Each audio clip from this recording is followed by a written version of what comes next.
আজকে আপনাদের বাচ্চাদের খাবার উপযোগী এমন একটি রেসিপি করে দেখাবো যেটা কিনা অল্প পরিমাণে খেলেও বাচ্চারা অনেক পুষ্টি পাবে। তৈরি করছি বাচ্চাদের জন্য চিজি ভেজিটেবল নুডলস। এখানে আমি ফ্রেশ পালং শাকের 2টা পাতা নিয়েছি। পাতার মাঝের অংশটা আলাদা করে নিচ্ছি। পালং শাকে রয়েছে প্রচুর পরিমাণ ডায়েটরি ফাইবার, যা শিশুর হজম শক্তি বৃদ্ধি করে এবং কোষ্ঠকাঠিন্যের বিরুদ্ধে লড়াই করে। এছাড়া পালং শাকে প্রচুর পরিমাণ ভিটামিন সি এবং বিটা ক্যারোটিন থাকে। পালং শাক স্মৃতিশক্তি বৃদ্ধি, মস্তিষ্কের কার্যকারিতা বৃদ্ধিতেও সাহায্য করে। ছোট এক টুকরা গাজর নিয়েছি। গাজরের খোসা ছাড়িয়ে এটাকে গ্রেটার দিয়ে গ্রেট করে নিচ্ছি। গ্রেট করার ফলে গাজরটা বেশ সফট হয়।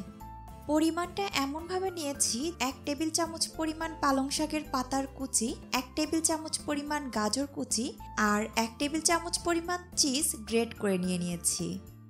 ইনস্ট্যান্ট নুডলসের একটা প্যাকেট নিয়েছি। এখান থেকে আমি অর্ধেকটা আলাদা করে নিচ্ছি। নুডলসটাকে আমি ছোট করে নিব, এতে করে বেবির খেতে সুবিধা হয়। আপনার বাচ্চা যতটুকু খেতে পারবে ঠিক ততটুকুই রান্না করবেন।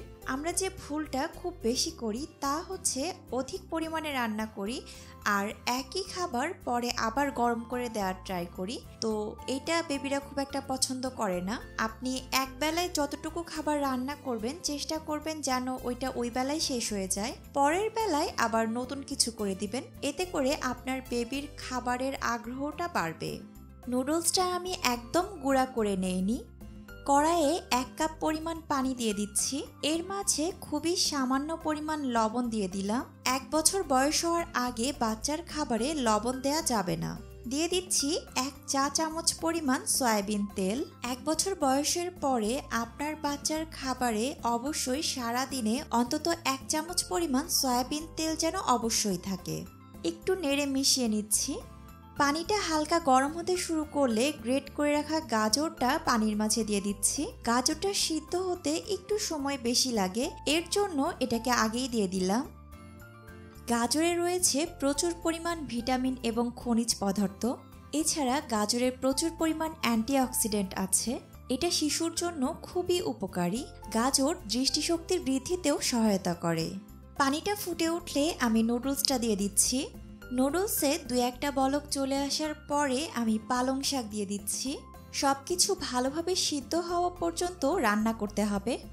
নুডলস মূলত কার্বোহাইড্রেট সমৃদ্ধ একটি খাবার, যা কিনা আপনার শিশুকে শক্তি সরবরাহ করতে সাহায্য করবে। তবে প্রতিদিন বাচ্চাকে একই খাবার না দেওয়াই ভালো। আজকের রান্নায় আমি পালং শাক আর গাজর ব্যবহার করেছি। আপনারা চাইলে অন্য যে কোনো শাক বা সবজি ব্যবহার করতে পারেন।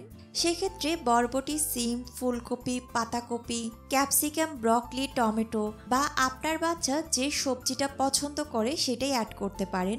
আমার পরামর্শ থাকবে সবজিগুলোকে পরিবর্তন করে করে বাচ্চার সামনে প্রেজেন্ট করতে। এতে করে আপনার বাচ্চা বিভিন্ন ধরনের সবজির সাথে পরিচিত হবে।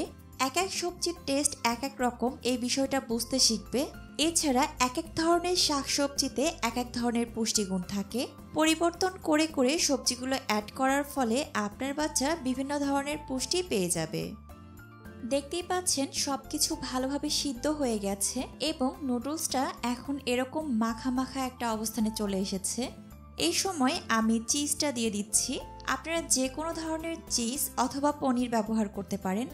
বাচ্চাকে চিজ প্রতিদিনই দিতে হবে এমন না, সপ্তাহে 2 বা 3 বার বাচ্চাদের খাবারে আপনারা চিজটা অ্যাড করতে পারেন। সবশেষে নুডলসের সাথে যে টেস্ট মেকার থাকে সেখান থেকে আমি কিছুটা দিয়ে দিচ্ছি। আমার নুডলসটা পরিবেশনের জন্য একদম রেডি। চুলা থেকে নামিয়ে পরিবেশন করছি। তৈরি হয়ে গেল ভীষণ মজার চিজি ভেজিটেবল নুডলস। আশা করি আপনার বাচ্চার এটা অনেক ভালো লাগবে। বাচ্চারা খুব বেশি পরিমাণে খাবার খেতে চায় না, তাই আমাদের মাথায় রাখতে হবে অল্প পরিমাণ খাবারের মাঝেই কিভাবে বিভিন্ন ধরনের পুষ্টি ইনক্লুড করা যায়। আমার চ্যানেলে বেবি ফুডের নতুন একটা সিরিজ চালু করেছি। এখানে আপনারা বাচ্চাদের খাবার সংক্রান্ত বিভিন্ন তথ্য জানতে পারবেন এবং ভিডিও রেসিপিগুলো নিয়মিত পাবেন। তাই নতুন ভিডিওগুলো মিস না করতে চাইলে চ্যানেলটি এখনই সাবস্ক্রাইব করে নিন। খুব তাড়াতাড়ি আবারও নতুন ভিডিও নিয়ে চলে আসবো আপনাদের সামনে। সে পর্যন্ত সবাই ভালো থাকবেন, আমার এবং আমার পরিবারের জন্য দোয়া করবেন। আল্লাহ হাফেজ।